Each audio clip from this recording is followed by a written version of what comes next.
नमस्कार, हिमाचल अभी के रेडियो बुलेटिन के साथ मैं भावना ठाकुर। पेश है अब तक के प्रमुख समाचार। सबसे पहले हेडलाइंस।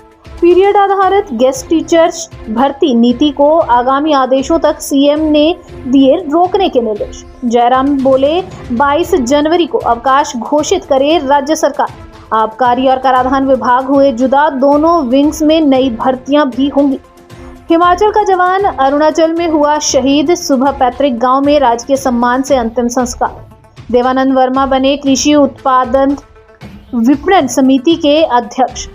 हिमाचल के ऊना में स्कूलों की टाइमिंग बदली, 31 जनवरी तक सुबह 10 बजे खुलेंगे। किन्नौर में भूकंप के झटके, रिएक्टर स्केल पर 3 मापी गई तीव्रता, 2 बार हुए महसूस। अब समाचार विस्तार से।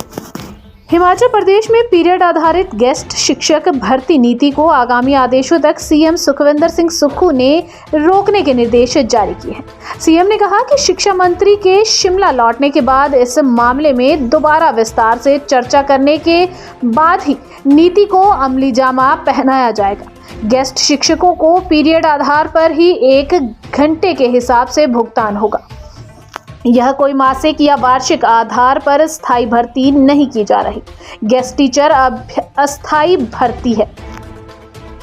नेता प्रतिपक्ष जयराम ठाकुर ने पीएम नरेंद्र मोदी की ओर से 22 जनवरी को अवकाश घोषित करने को लेकर किए गए आग्रह के तहत प्रदेश सरकार से अवकाश घोषित करने का आग्रह किया है। शनिवार को मंडी के प्राचीन एकादश रुद्र मंदिर में साफ सफाई करने के बाद पत्रकारों से बातचीत में जयराम ने कहा कि 22 जनवरी का दिन पूरे देश के लिए ऐतिहासिक दिन होने वाला है। इस दिन को लेकर सभी में खासा उत्साह और गर्व है। लोग इस आयोजन को अपने स्तर पर बड़े ही उत्साह और हर्षोल्लास के साथ मनाना चाहते हैं। राज्य कर और आबकारी विभाग अब 2 भागों में काम करेगा। हिमाचल सरकार ने विभाग को आबकारी और माल सेवा कर 2 विंग बना दिए हैं। खास बात यह है कि बड़े पैमाने पर दोनों विंग्स में नई भर्तियां होंगी। सरकार ने 110 पदों को भरने की मंजूरी दी है। ये पद 3 श्रेणियों में भरे जाएंगे, जिनमें 72 पद पूर्व निर्धारित हैं, जबकि 38 नए सृजित किए गए हैं। इन पदों में सहायक कमिश्नर के 29 और सहायक कमिश्नर राज्य कर और आबकारी ऑफिसर्स के 58 पद शामिल हैं। शेष समाचार ब्रेक के बाद। आपके स्वास्थ्य का प्रहरी श्री बालाजी हॉस्पिटल, कांगड़ा, हिमाचल। कांगड़ा जिला के सैनिक प्रवीण कुमार का शनिवार को उनके पैतृक गांव द्रोवी में पूरे राजकीय सम्मान के साथ अंतिम संस्कार किया गया। उन्हें 6 साल के बेटे ने मुखाग्नि दी। प्रवीण कुमार की अरुणाचल में सड़क हादसे में मौत हो गई थी। 32 साल के प्रवीण कुमार की पार्थिव देह शनिवार सुबह 7 बजे पालमपुर के द्रोवी गांव पहुंचाई गई। यहां पर सैकड़ों लोगों ने जवान को नम आंखों से विदाई दी। घर से शमशान घाट तक बड़ी संख्या में लोग प्रवीण की अंतिम शव यात्रा में शामिल हुए। देवानंद वर्मा को सर्वसम्मति से कृषि उत्पाद विपणन समिति शिमला किन्नौर का नया चेयरमैन चुना गया है। शिमला के ढली स्थित एपीएमसी कार्यालय में डीसी आदित्य नेगी की मौजूदगी में चेयरमैन ने अपना कार्यभार संभाला।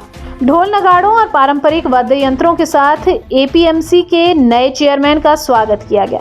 एपीएमसी के अध्यक्ष बने देवानंद छात्र राजनीति से सीएम सुखविंदर सिंह सुक्खू के सहयोगी रहे हैं। देवानंद शिमला जिला की कसुम्पटी विधानसभा क्षेत्र से संबंध रखते हैं।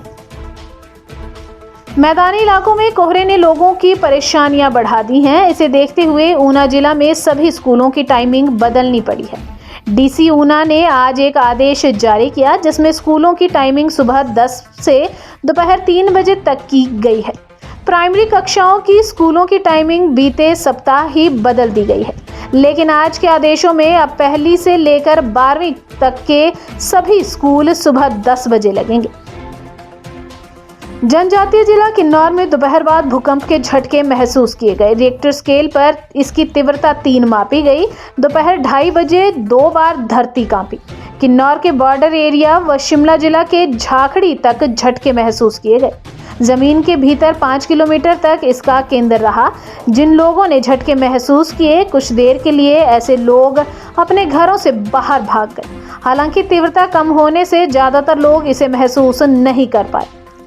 इसी के साथ समाचार समाप्त हुए। नमस्कार।